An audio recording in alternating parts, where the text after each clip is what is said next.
Kizazi chetu kinalo jukumu la kuhakikisha katiba mpya inapatikana.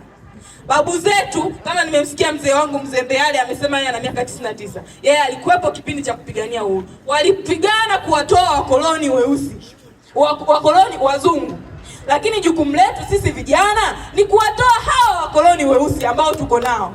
Hilo ni jukumu letu, ndio maana sisi tukasema kijana na katiba. Vijana tunalo jukumu la kuhakikisha kizazi chetu kinaandika historia ya kuwatoa wakoloni weusi hapa walipo madarakani, kwa sababu hawawezi kutusaidia tena. Kama ndani ya miaka 60 wameshinda kutusaidia, inaomba tutaanga pa nini? Nye basupe, nye mbetu tufikire basupe.